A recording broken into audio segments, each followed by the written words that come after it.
तर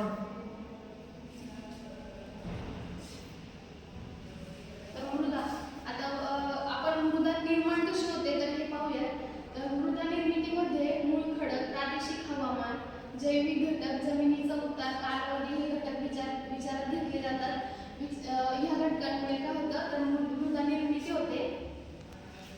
तर मृदा निर्मितीसाठी आवश्यक घटक कोणते आहेत तर मूळ खडक, त्या प्रदेशातलं प्रादेशिक हवामान, तसेच जैविक घटक आणि कालावधी हे मृदा निर्मितीसाठी आवश्यक घटक आहेत.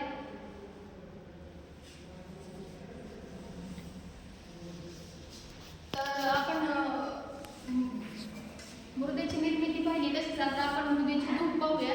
तर मृदेची धूप म्हणजे काय तर आपण तुम्ही ह्या चित्रात पाहिलं असेल तर असं चिरा गेलेल्या आहेत. तर म्हणजे काय तर मृदेची धूप झालेली आहे इथं. तर वारा पाणी यामुळे मृदेचा थर वाहत जातो आणि त्यामुळे काय होतं मृदेची धूप होती. म्हणजे वारा किंवा पाणी आपल्यासोबत माती वाहून नेतो. त्यामुळे तिथली माती वाहून जाऊन तिथल्या मृदेची धूप होते आणि वाहते पाणी, हवामान आणि प्राकृतिक रचनेतील विविधता यामुळे मृदेची धूप होते. तर आपण भरपूर ठिकाणी पाहिलं असेल तर आपण जैविक खतांचा रासायनिक खतांचा वापर केलेला जातो किंवा आता अत्याधुनिक साधनांमुळे सुद्धा जमिनीची धूप होते. तर मृदेची जशी धूप होते जशी धूप होते तसं कारणाने काय होतं तर मृदेचं आरोग्य हे बिघडत जातं. जसा मृदेला हे असतो जसं पाण्याला पीएच बॅलन्स असतो तसा मृदेला सुद्धा पीएच एक बॅलन्स असतं, पीएच एक लेवल असते. तर ती पीएच लेवल मृदेला सुद्धा असते. तर शेतीतून काही अधिक उत्पादन मिळवण्यासाठी शेतकरी काय करतो रासायनिक खतांचा जास्त मारा करतो. जंतुनाशके असतील, तणनाशके असतील इत्यादी खतांचा जास्तीत जास्त प्रमाणात वापर करून तिथल्या मृदेची सुपीकता ही नाहीशी होते आणि त्यामुळे काय होतं मृदेची अवनती घडून येते. मृदेची सुपीकता नाहीशी होणे म्हणजेच काय तर मृदेची अवनती होणे. अतिरिक्त सिंचनामुळे जमिनीतील क्षार वर येतात आणि जमीन खारपट होते. तर आता आधुनिक पद्धतीत सिंचन ही पद्धती लागलेली आहे. पण काय होतं काही ठिकाणी क्षाराचं प्रमाण हे जास्त असतं. त्यामुळे काय होतं जमिनीतील क्षार वर येतात आणि जमीन खारपट होते. रासायनिक द्रव्यांच्या अतिवापरामुळे ती द्रव्ये मृदेत वर्षानुवर्ष तशीच राहतात आणि मृदेचा सामू बिघडला. सामू म्हणजेच काय तर पीएच बॅलन्स बिघडलं असं आपण मृदेचे सामू बिघडलं म्हणजेच काय तर मृदेचे आरोग्य बिघडले असे आपण म्हणतो. तर आता आपण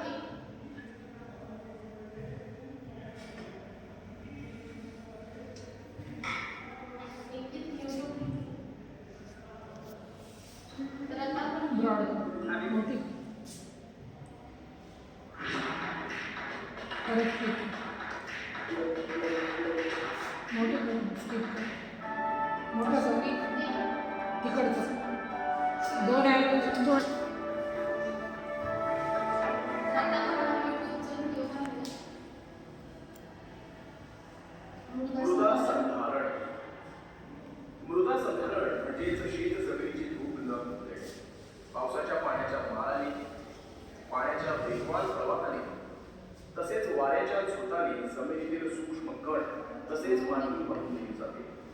या क्रियेस जमिनीची धूप म्हणतात. शेत जमिनीचे प्रमुख कार्य म्हणजे विविध पिके निर्माण करणे.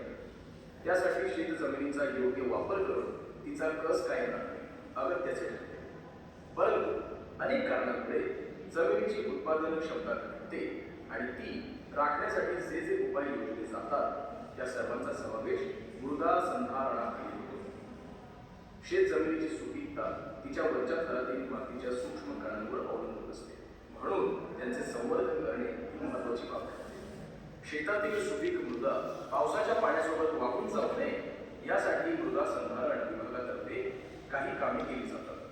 उदाहरणार्थ शेतांना बांध बंदिस्ती करणे, बांधावर योग्य प्रमाणात झुडपांची लागवड करणे, शेतात जास्त उताराच्या भागावर दगडाच्या सहाय्याने बांध घालणे, जंगलवाढ व गवतवाढ करून मृदा संधारण करणे इत्यादी. मुलांनो, आता मृदा संधारणासाठी कोणत्या उपाययोजना राबवणे उपयुक्त ठरतात ते पाहूया. 1. वृक्ष लागवड. वृक्ष लागवड हा मृदा संधारणाचा महत्त्वाचा उपाय आहे. वृक्ष लागवड केल्यामुळे वाऱ्याच्या वेगावर नियंत्रण आणता येते. वाऱ्यामुळे होणारी मृदेची धूप थांबते. वनस्पतींची मुळे माती धरून ठेवतात, त्यामुळे ही मृदेची धूप थांबते. 2. समतल चर. उतार असलेल्या जमिनीवर सलग समतल चर करून मृदा संधारण केले जाते. समतल चर वेगवेगळ्या उंचीवर काढल्यामुळे उतारावरून येणाऱ्या पाण्याचा वेग कमी होतो व त्यामुळे मृदेची झीज थांबते. या चरामुळे थांबलेले पाणी जमिनीत होण्यास मदत होते. त्यामुळे भूजल पातळीत वाढ होण्यासाठी मदत होते. पाणलोट क्षेत्राच्या माथ्यावरील पडीक जमिनीच्या पृष्ठभागावरून वाहून जाणारे पाणी अडवण्यासाठी सलग समतल चराचा वापर करतात. 3. पाणलोट क्षेत्र विकास योजना. महाराष्ट्र शासनाने पाणलोट क्षेत्र विकासांतर्गत ग्रामीण भागातील शेतात उताराच्या दिशेने बांध बंदिस्ती करण्याचा कार्यक्रम राबवला. त्यामुळे पाणी अडवा पाणी जिरवा ही योजना यशस्वी झाली. भूजल पातळी वाढवण्याच्या या प्रयत्नांबरोबरच मृदेची धूप होणे कमी झाले आहे. 4. जलयुक्त शिवार योजना. महाराष्ट्र शासनाने जलयुक्त शिवार ही योजना अलीकडे सुरू केली. या योजनेअंतर्गत शेतांना बांध काढणे, लहान लहान नाल्यांचे पाणी अडवणे, नाले जोडणी करणे यांसारखी कामे मोठ्या प्रमाणावर होत आहेत. मृदेची अवनती थांबविण्यासाठीच्या उपाययोजना. पुन्हा मृदेची अवनती थांबवण्यासाठी खालील उपाययोजना केल्या पाहिजेत. 1. मृदेची अवनती थांबवण्यासाठी रासायनिक खतांचा व कीटकनाशकांचा अतिरेक टाळणे अत्यावश्यक आहे. 2. शेतीसाठी सेंद्रिय खतांचा वापर करणे अत्यावश्यक आहे. सेंद्रिय खतांचा म्हणजेच शेणखत, गांडूळ खत, कंपोस्ट खत यांचा वापर केल्यास मृदेतील साधूचा तोल राखला जातो. त्यामुळे मृदेतील ह्युमसचे प्रमाण वाढते व मृदेची सुपीकता टिकून राहते. 3. शेत जमीन काही कालावधीसाठी पडीक ठेवणे, शेतात आलटून पालटून पीक घेणे इत्यादी उपाययोजनांद्वारे मृदेची सुपीकता टिकून राहण्यास मदत होते. मुलांनो, आज आपण मृदेचे गुणधर्म, तिचे वेगवेगळे प्रकार अशा बऱ्याच गोष्टींचा अभ्यास केला आहे.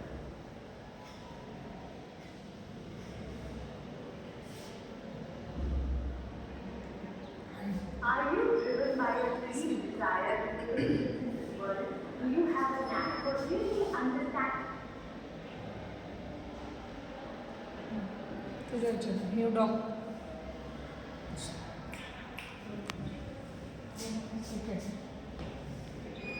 तर अशा प्रकारे आता आपण मृदेची पाहिली आहे. मृदेची तर पुढचं आहे मृदा संधारण. तर व्हिडिओमध्ये आपण पाहिलेच असेल मृदा संधारण कशा प्रकारे केले जाते. मृदेचे महत्त्व लक्षात घेतलं की संधारण करणे अत्यंत महत्त्वाचे आहे. सुपीक जमीन पावसाच्या पाण्यासोबत वाहून जाऊन शेताला बांधबंदिस्ती करतात. तसेच बांध